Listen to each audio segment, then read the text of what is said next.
তোমরা যদি আর্মি হতে চাও এবং এয়ারফোর্সে যেতে চাও অথবা তুমি যদি নেভিতে যেতে চাও, ডিফেন্স লাইনে যদি তুমি যেতে চাও এবং তুমি যদি উচ্চ মাধ্যমিক পাস করে থাকো, তুমি সায়েন্স বা আর্টস বা কমার্স যে কোনো স্ট্রিমে যদি তুমি উচ্চ মাধ্যমিক পাস করে থাকো এবং তুমি যদি অ্যাপিয়ারিং ক্যান্ডিডেট থাকো, তোমার যদি হাইট কম থাকে এবং তুমি যদি রান করতে না পারো, অবশ্যই ভিডিওটা শেষ পর্যন্ত দেখো। কেননা আজকের এই যে ভ্যাকেন্সিটি রয়েছে তোমাদের জন্যই কিন্তু এই ভ্যাকেন্সিটি রয়েছে, ঠিক আছে। সিম্পলি ফ্রেন্ড, তুমি যদি উচ্চ মাধ্যমিক পাস হয়ে থাকো তাহলে তোমরা এই পোস্টে আবেদন করতে পারবে। হাইট কিন্তু তোমাদের লাগবে না এবং তোমাদের কিন্তু রানও কিন্তু তোমাদের করতে হবে না, ঠিক আছে।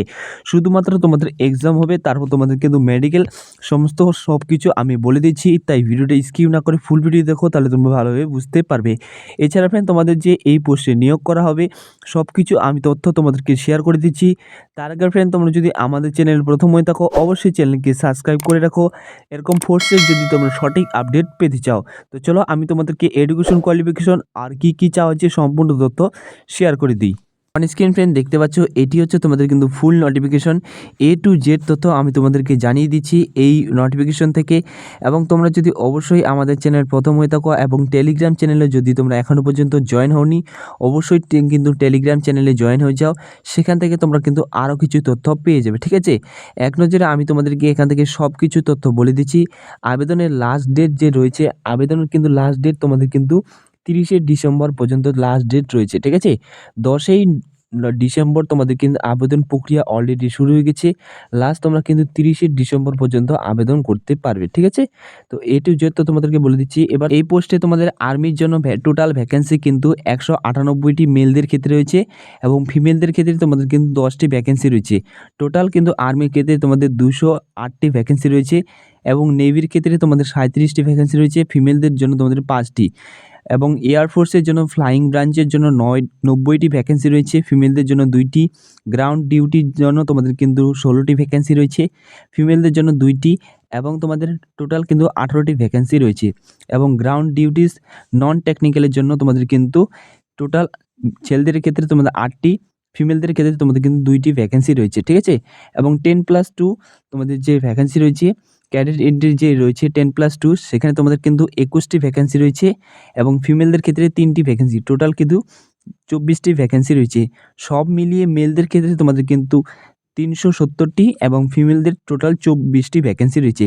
টোটাল কিন্তু তোমাদের 994টি ভ্যাকেন্সি রয়েছে, male female army navy air force total মিলিয়ে, ঠিক আছে। তোমরা দেখে নাও তোমাদের বয়স কী চাওয়া হয়েছে এবং তোমাদের এডুকেশন কোয়ালিফিকেশন কী চাওয়া হয়েছে।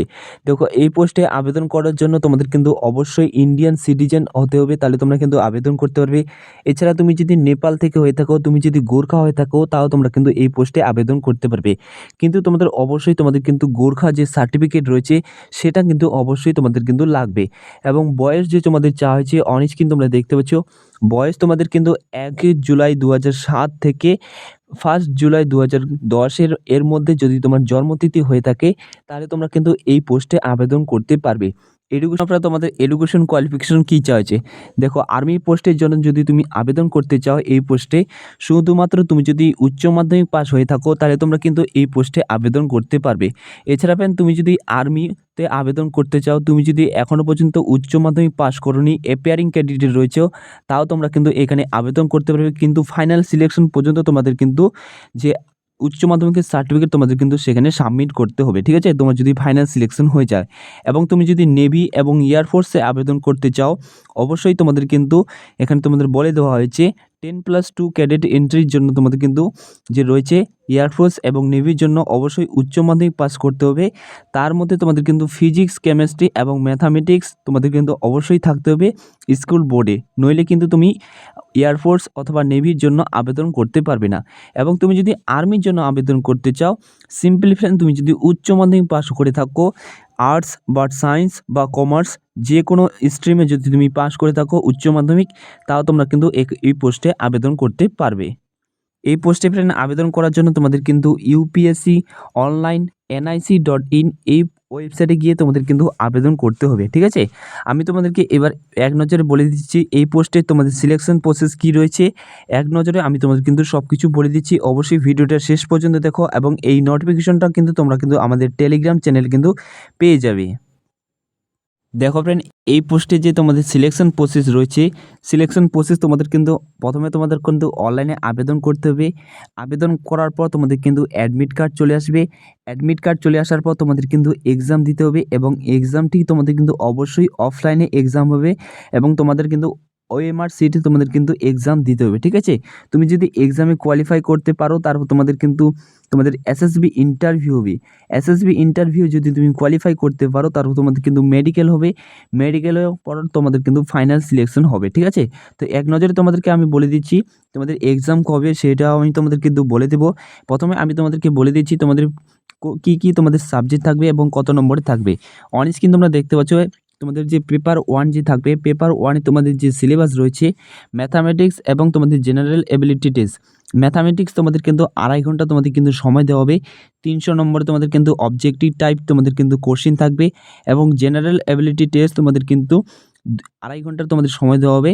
তোমাদের কিন্তু 600 নম্বরের এক্সাম হবে। ঠিক আছে, যদি তুমি এখানে কোয়ালিফাই করতে পারো তারপর তোমাদের কিন্তু এসএসবি ইন্টারভিউর জন্য তোমাদের কিন্তু ডেট সিলেক্ট করতে হবে।